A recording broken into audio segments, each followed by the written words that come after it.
The establishment, the regime of Biden and, well, really Psaki, are trying to rewrite the history of lockdowns, and I don't think we should let them. So it begins with the sort of sudden propaganda turn. Now, you may remember, go back a year or so ago, lockdown. Oh, you're costing people's lives, blah, blah, blah, blah, blah. Exactly. It was pro-lockdown propaganda all day, every day. And now suddenly you get pieces like this from The Atlantic. This is just one example of many I could have chosen. Open everything. In March 2020, and this guy literally says, I wrote that America should cancel everything in response to the acute threat posed by COVID-19. Mass events should be postponed, companies should send their employees home from the office, and schools should move classes online. I remain convinced that this was the right thing to do. Well, we'll get to that. Before anyone was vaccinated, before doctors even had a preliminary understanding of how to treat the disease, these measures were necessary to save lives and avert a collapse of the medical system. Really, what the doctors use to treat the disease? Just out of interest. Got a podcast on that you can go watch on lotus.com. But anyway, moving on. He goes, 2 years later, everything's changed now, and so now we need to open up. It's like, yeah, because everyone outside of, well, like California and New York has opened up, and Canada, and lockdowns have become obviously unnecessary. Mask mandates, vaccine mandates have become obviously tyrannical, and people are not having this anymore. That's what this is about. But I'm going to skip through most of this article actually, because. But I just love how he opened that up with what I thought was going to be an admission of guilt. I've done something stupid. Well, he did admit guilt. But he said, I thought this stupid thing, and I still stand by it. I did the right thing all the time. I'm never wrong, even when the circumstances that I'm advocating for are the wrong thing to do. Even when I completely changed my viewpoint, I've never been wrong. Exactly. Okay. And that's why these people should not be allowed to get away with this. Like, get to the next one. This is Dr. Leanna Wen, which is CNN's resident gaslighter. Look at this, right? In the coming days, we'll see many governors and local leaders lift mask mandates. This is the right step and is needed shift from government-imposed requirement to individual decision. It helps to preserve public health authority for when it's needed again. Sorry, you're doing this in response to them doing this. You're not leading the charge here, saying, oh, well, there's no need for mask mandates now, therefore we should lift them. Everyone's lifting me like, oh yeah, that was the right thing to do. I was for that all the time. The science has changed, as it were, which is literally where she's going with this. We can go to the next one, right? She goes, before there were two camps, for and against pandemic restrictions. Yeah, because you were part of that left-wing administrative managerial crap crew who were like, yeah, no, everyone who's against lockdowns and mandates is an anti-vaxxer. They're far-right, white supremacist, Nazi, blah, blah, blah, blah, blah. And now it's like, but we need a nuanced position on this. Now there's a third. Pro-restrictions earlier, but recognizing it's a different time now. No, you didn't. What changed? What changed? Oh, it was uprisings, wasn't it? Uprisings everywhere. People just going, no, this is clearly not what's needed. And there are literally, entire countries of people that we can use as studies for this. But you've realized the power is waning. It's broken. Oh, I want to nail this down as well, because they're going to argue, oh, no, it's because everyone's vaccinated. No, they're not. You remember back in November when everyone was vaccinated in this country, and yet they still, no, we need a lockdown for Christmas. And they did it. Yeah. They officially did it. Everyone ignored them. Yes. So don't ever forget that is what this is the case. Yes. They are not changing it now because everyone's vaccinated, as I assume she's going to. And things in California and New York, right up until this week, have been really bad. Even while everyone else has been in many other places, has been basically nothing going on, especially here, and in places like Florida where they've had really low COVID cases, and yet New York and California have been just tyrannical cesspits. And now she's like, but look, we want, we in the third group that I've just carved out for myself, because up until this very moment, I was 100% pro-lockdown and all restrictions. Well, now there's a third group. Pro-restrictions earlier, but recognizing it's a different time now, this group wants to move from vitriol and divisiveness to nuance and compromise. Oh, were you all about compromise, were you? Oh, there was so much compromise coming from the lockdown camp, right? Look at this, right? Let's go to the next one. She was demanding evil. She was demanding a two-tier system where unvaccinated people should not be allowed out of their homes. Where was the nuance and reason when you were creating a class of second-class citizens? Where was that? You absolute gaslighter. Honestly, if you think this is going to get you out of vitriol and divisiveness and nuance and compromise, you don't deserve it. You do not deserve it. You are just sad that you lost. That's what this is about. You are sad that you didn't get to be the tyrant you wanted to be. And I tell you what, we'll go through this thread, right? I found on Twitter. I think it's a really interesting thing because I think this underpins the general understanding of what the truckers have accomplished, right? And I think a lot of this can be put down to Boris Johnson messing up so badly with Partygate that he was like, okay, well, I'm just going to have to lift all these restrictions then. And then the rest of the world not really understanding that, but seeing, and they see the reports, England's lifting all restrictions. Like, well, if they're doing it, why shouldn't we be doing it? Good. Boris blunders into a success accidentally again, right? But also the truckers, and there's mainly, I think, the truckers in Canada, where it's like, we're not going to take it, right? And so this person is a left-wing organizer who was an organizer for Occupy Philadelphia and Abolish ICE and various other smaller emergent left-wing movements. So professional Alinskyite organizer, right? As you can see, bitch media contributor, blah, blah, blah, right? You can see this person has been deeply involved in politics for a long time. And so they are the enemy, but they are also experienced. And when your enemy is telling you exactly what's happening from their perspective, maybe it's worth us listening, right? This is what she says. The signs I look for to tell me an emergent movement has legs, well, they're all there for this US copycat of the far-right Canadian trucker convoy. Well done, Nancy, far right now. I'm looking at whether there's a certain amount of social media buzz, there's lots, but also whether there's potential for resourcing, there's plenty. Look at the Canada GoFundMe precedent and institutional support, which is there. Right. Most importantly, though, I look for grassroots momentum. Are people excited enough that they're actually putting their real names to this and making concrete plans? Are they engaging with this engaging with each other around this offline? And the answer is very much yes. This isn't like White Lives Matter, where white supremacists generated buzz but couldn't get institutional backing or people committed enough to go by their real names in organizing chats. There's no OPSEC, people are meeting offline already. The digital numbers are huge. Folks are networking in localized chats, building relationships, marshalling resources, meeting offline to organize. There's not just buzz, this is a burgeoning movement. As in, this is a revolt. This is a revolt against the left-wing administrative state that's been trying to impose lockdowns and total societal control. Right? And this is what no one else was doing this. No, Lena Wen, the LGBT flag flying administrators of the entire world have lost, and they know they're losing, and so now they're trying to pivot. Going, well, let's not be divisive. Oh, we should open everything up now. The science has changed. You know, Please forgive me. Exactly. Please don't cut off my head. Please don't drag me out into the street and shoot me. Is what they're saying, right? And so she thinks that this is going to carry on, right? But the interesting thing, though, is that she says this could be the foundation of a genuinely anti-left-wing social movement that could overthrow what they've achieved, right? She says there will be a whole lot of folks who have gotten a taste for organizing and activism and will deepen their involvement further, finding other ways to engage. They will build relationships. They will build power. Here's what that can look like. And she gives some examples. My lawyer from Occupy is now the Philly DA, and my editor for the Occupy Gazette is now a state senator. That's how these people get into power. That's how change happens through the institutions, right?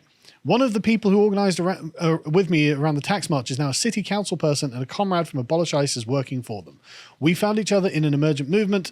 Those with the experience helped those without learn, and those who were inspired went on to organize more, and some of them succeeded, at least in part because of the relationships they built and the skills they learned in the emergent movement spaces. Good. They know that this trucker thing, they've pushed it too hard, too fast, too far.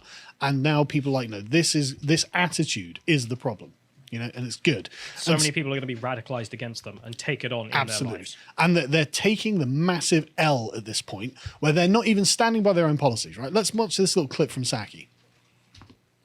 I would note that the president has been clear. We're not pushing lockdowns. We've not been pro-lockdown. That has not been his agenda. Most of the lockdowns actually happened under the previous president. What our objective has been is to conveying that we have the tools we need to keep our country open, thanks to the president's leadership and focus on fighting the virus. And that's reflected in the fact that 98% of schools are open. Over 210 million Americans are fully vaccinated. We have the tools to avoid lockdowns, and we're not moving back. And that's our intention at this point. So you guys do believe that the lockdowns were more harmful than helpful? Again, I would point you to our scientific experts on the specifics of a study, but the president's agenda, the president's approach has not been lockdowns. It has been using the tools we have to prevent that. I hate it's unbelievable, isn't it? Hate what she said there. It's just like, she thinks you're an idiot. She thinks you're all idiots. She thinks that she can just say, well, no, we were never for that, and you're going to believe me because we're always in the now, and you don't remember what happened 5 minutes ago. It's just You're unreal. all stupid children who will just say anything I say. And you don't have access to Google for some reason. Maybe that's a condemnation of the press, Paul. They really are just that bloody stupid. Maybe. But she thinks she can get away with it. Maybe, but the people at home must have been like, well, no, I distinctly remember you constantly going, we're going to have, you know, all of these restrictions, and this is good, right? And so this is just insufferable. I mean, Biden did promote the lockdowns. Obviously, he said he'd lock down the country if the spread of the coronavirus warranted it. As if you didn't know, but there's the fact check. Yeah, exactly. Yeah, here's the fact check. But and the next one as well, if the president has done his job, had he done his job from the beginning, all condemning Trump, this is, all the people would still be alive. All the people, I'm not making this up, look at the data. Saying that if he locked down the country, everyone would have been alive, no one would have died whatsoever. It's mad. Of anything. It's absolutely mad. The idea that they can just, Biden's never been for lockdowns. We know you were. I mean, this is why I was joking about where's Iraqi shoe guy? Yeah, exactly. Just to throw shoes at the press pool. You absolute liars. You phenomenal liars. And but what I find amusing is like Florida man basically predicted all of this, right? So you've got like, DeSantis just being like, no, we're just gonna do the right thing, and then you've got everyone basically copying this, and then you got a bunch of predictions. You get to the next one, where it's like, he was just like, yeah, we're not going to close the beaches. Probably not spreading. Everyone's like, oh, they didn't do it. And then it turns out that that's the case. Beaches didn't spread COVID. So your hysteria, California, lovely beaches, all closed. Do you remember them digging up the sand and putting it in the skate parks? Yeah. Preventing kids from going to skate parks. Yep. It's unbelievable, the level of tyranny that they imposed on their own populations. And now that it's gone too far and people are rising up against it, they're like, well, we were never in favor of that. So, I mean, like, Why did you do Yeah, exactly. Why did you do it? It doesn't make any sense. Because you're lying. Because you're lying because you got caught out, because you failed. You thought you could impose all of this tyranny and scaremonger people into doing what they were told. And that turns out not to be true. It turns out that enough people were like, no, we're not having any of this. And then, but the thing is, the lockdowns, they happened under the previous president. Are you... Right. Let's have a look at what Trump thought of lockdowns. Because Trump was not in favor of lockdowns, right? All Trump really did is travel restrictions. That's really all he did. Because at the beginning of January 31st, everyone's like, there's this weird disease coming out of China. Trump's like, great, no more Chinese. And Nancy Pelosi... Sensible solution. Yeah, no more Chinese coming into America. Nancy Pelosi's there hugging Chinese people in the market, going, go and hug a Chinese person, don't be a racist. It's like what would it have anything to do with Chinese people who are here? Yeah, exactly. Why are you going to them, Exactly. Go to China and hug a Chinese person, Nancy. See how that goes. But yeah, and so Trump's like, we closed those borders very early against the advice of lots of professionals, and we turned out to be right. I took a lot of heat for that. He said in March. He did. And he was right? And so come March 20th, and this was building up. So everyone, by March, and I went back through the Google machine and checked by month. In January and February, no one's talking about lockdowns. No news articles. Come March, big spike. We need lockdowns. And so this was Trump's. I don't think we'll ever find that necessary, right? Trump's like, we're not going to do that. That's not Trump's opinion. And so the local governors who did lock down, that's their choice. And a lot of it was against Trump's best intentions and best advice. He didn't want the lockdowns. And in fact, by literally 3 days later, Trump is tweeting out furiously, we cannot let the cure be worse than the problem itself. At the end of the 15-day period, we'll make decisions to which way we want to go. As in, he's demanding that they stop the lockdowns. Your prediction that his era is just going to look more and more golden as time goes on really is coming true. I told you. I told you. And in fact, you can watch this next clip from CBS News. This is from 6th of April, 2020. Tonight, the president says he won't order a national lockdown and he'll leave it up to the governors. This comes as Alabama and Missouri just joined 40 other states that are urging people to stay home. That covers nearly 95% of the U.S. population. Florida went under a stay-at-home order this morning, but what's changed isn't clear. This beach is still open and religious services are allowed. We don't really know how all these measures work because it's never been tried on American society before. As of now, there is no national mandate. The result, a confusing patchwork of rules. Is it time to institute a national lockdown? I think we can do much, much better than we're doing right now.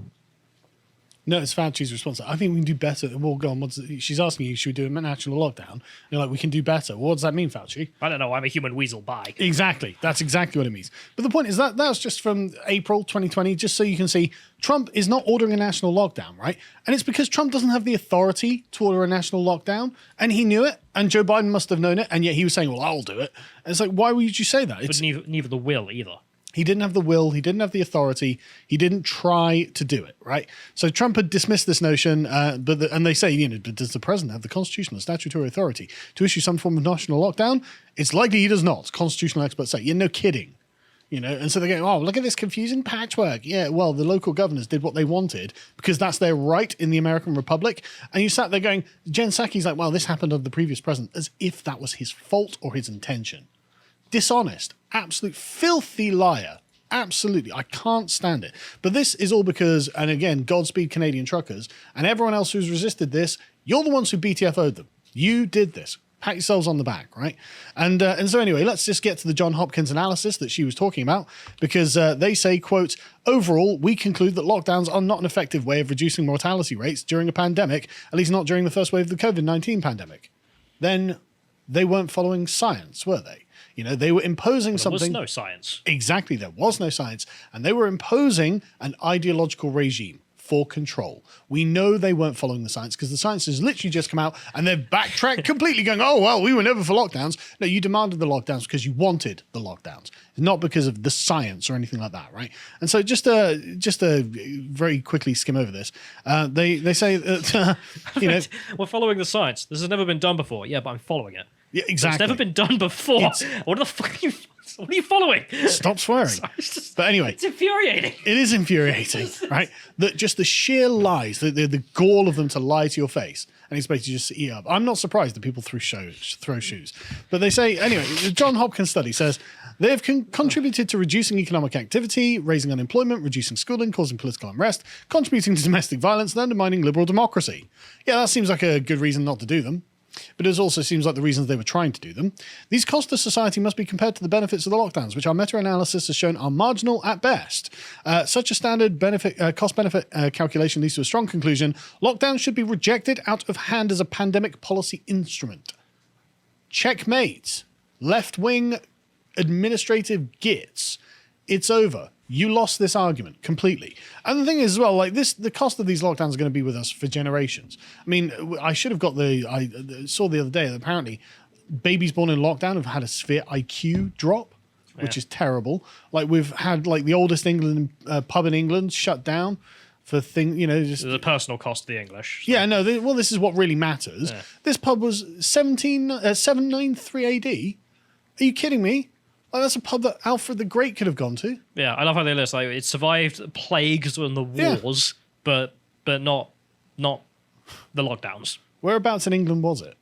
Hertfordshire. Hertfordshire, right? You probably didn't go to that particular pub. Apparently, they're under talks to have it reopened. So if you're in the area and you want to own a pub, I mean, do your duty. Well, I think we probably should. And if they get a crowdfunder going, I'll definitely donate.